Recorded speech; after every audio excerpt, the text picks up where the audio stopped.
Organização dos Estados Americanos. A Organização dos Estados Americanos, ela tem como finalidade principal a manutenção da segurança dentro do continente americano, englobando a América do Norte, a América Central, a América do Sul. Hoje ela conta com 35 membros. Destaca-se que ela foi criada apenas em 1948, quando foi assinada a Carta de Bogotá, a qual entrou em vigor internacional apenas em 1951, quando foi depositado o 14º instrumento de ratificação à Carta da OEA, quando finalmente ela entrou em vigor internacional. Agora, a sua inspiração ela é mais anterior. Então, qual é a inspiração exatamente? Em 1823-26, havia a doutrina Monroe, tá? A doutrina Monroe significava o quê? A chamada América para os americanos. Então, não apenas os Estados Unidos, como os demais países aqui da América Central, América do Sul, eles foram colonizados por muito tempo, tanto por Portugal, quanto Espanha, quanto França. Então, esses países sofreram com a colonização. Então, uma vez que esses países conseguiram a libertação da sua metrópole, havia um desejo muito grande de quê? De preservar esse território, de preservar essa soberania recém-conquistada. Então, James Monroe, ele tinha esse lema da América para os americanos. E, claro, isso acabou inspirando a criação da Organização dos Estados Americanos. Atualmente, ela conta com 35 membros que precisam obedecer ao que está escrito na Carta, né? Quando ela foi criada em 1948, essa Carta ela trouxe diversos princípios, deveres para os membros da organização, como por exemplo, e vocês vão ver algo irônico, mas seguindo, antes da gente partir para essa questão da reflexão. Por exemplo, dentre os deveres dos estados, que é o respeito à integridade, o respeito à soberania, a promoção dos direitos fundamentais das pessoas, independentemente de nacionalidade, religião, de sexo da pessoa.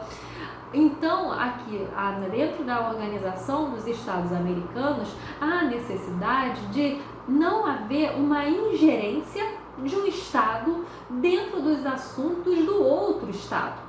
E também a Carta da OEA, ela impede que haja sanções do tipo política econômica de um Estado sobre o outro com a finalidade de impor a sua vontade, desrespeitando a vontade soberana de outro país. Agora, veja o seguinte, dentro da Carta da OEA, fala que os estados americanos são livres para adotar o tipo de economia, para adotar o tipo de governo, o tipo de direito, de sociedade que aquele estado gostaria. Mas olha que estranho, Cuba, quando se lançou no regime comunista, foi suspensa. Será que realmente a Carta da OEA ela foi eficaz nesse momento? Percebe-se claramente que não. Afinal de contas, a Carta da OEA, que prega a liberdade de escolha, né, essa soberania do país de escolher o seu regime político, o seu regime econômico. Entretanto, quando Cuba se lançou ao comunismo, foi suspensa. E essa suspensão, pessoal, durou muitos anos. Ou seja, essa suspensão aconteceu em 1962 e ela só foi retirada em 2009. Muitos anos, né, pessoal? De 62 a 2009 suspensa. Quantos bloqueios econômicos Cuba não sofreu por parte dos Estados Unidos? Pois bem, a gente verifica uma certa incongruência. Outro ponto estranho, né, a se refletir a respeito do seu nítido caráter ideológico é que Cuba, né, quando entrou para o comunismo, quando se lançou, o comunismo foi suspensa. Ao mesmo tempo em que os Estados Unidos houve uma conivência muito grande no âmbito da OEA, quando diversos países latinos sofreram com as ditaduras, ou seja, a ditadura militar ela foi amparada pelos Estados Unidos. Nada aconteceu no âmbito da OEA. Afinal, qual era o objetivo nesse caso? Por que foi estimulado o regime militar? O objetivo era justamente impedir que o comunismo ingressasse nos estados, nos demais estados latinos. Então, por exemplo, aqui em relação aos países Argentina, Paraguai, Brasil, que passaram por ditaduras e que essas ditaduras foram estimuladas pelos Estados Unidos, simplesmente o objetivo era um só, que o comunismo não entrasse, não penetrasse nos demais países. Já bastava Cuba, né? No caso, era que os Estados Unidos acreditavam.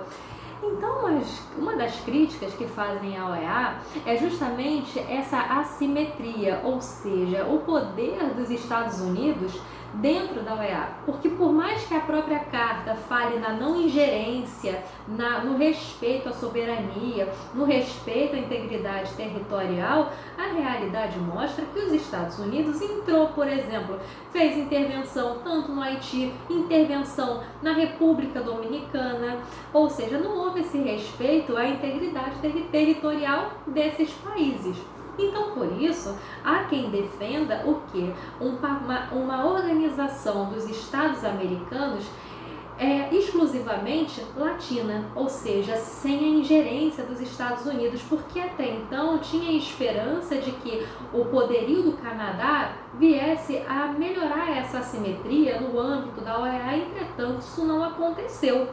Então, defende-se essa OEA latina. Você concorda com isso? Será que não seria um tanto arriscado? Pois bem, entende-se que sim, poderia ser arriscado.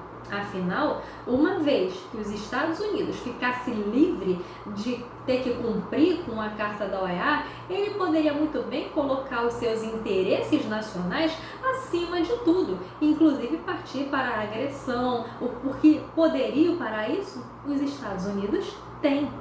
Então, a Carta da OEA, pelo menos, ela traz algumas restrições. Ela, por exemplo, no caso de conflito entre Estados americanos, o objetivo, ela fala que o ideal é não recorrer à guerra. A guerra é um ilícito internacional. Aqui, no caso, no âmbito dos Estados americanos, na existência de um conflito, deve-se partir, de acordo com o artigo 25 da Carta, para os chamados meios diplomáticos de resolução de conflito. Outro meio, como bons ofícios, como arbitragem, mediação, conciliação, a fim de poder solucionar aquela pendência. Destaca-se um papel interessante no âmbito da OEA, é o seu papel de, caso o Estado queira, que ela acompanhe as eleições dentro de um país. Aqui no Brasil, na eleição de 2020, a OEA acompanhou, então vieram 14 comissariados, 14 membros da OEA de nacionalidades diferentes, tá? De 9 nacionalidades diferentes, acompanhar o processo eleitoral no Brasil em tempos de pandemia. E o relatório expedido pela OEA foi benéfico ao Brasil, mencionando questões como a proteção contra a pandemia de coronavírus, ou seja, a concessão de máscara para os mesários, o álcool em gel que ficou disponível. Além disso, foi ressaltado como positivo a rapidez da divulgação dos resultados das eleições. Em torno de 10 da noite, mais de 90% das urnas já estavam apuradas. Então, o Brasil ele foi bem falado no âmbito da OEA. Caso contrário, a OEA poderia fazer um relatório trazendo recomendações, fazendo críticas ao procedimento de votação brasileiro, mas não foi o caso. Pelo menos no âmbito das eleições, o Brasil ficou bem falado, ou seja, serviu de exemplo. Foi considerado como um dos mais rápidos, mencionaram que o TSE, o Tribunal Superior Eleitoral, prima pela transparência, divulgava o resultado não só na televisão, como no próprio canal de internet, no próprio sítio eletrônico. Então, a gente verifica que a Organização dos Estados Americanos, ela tem atuação, a sua atuação ela é relevante, e temos aqui um exemplo contextualizado e recente a respeito da atuação da OEA no Brasil.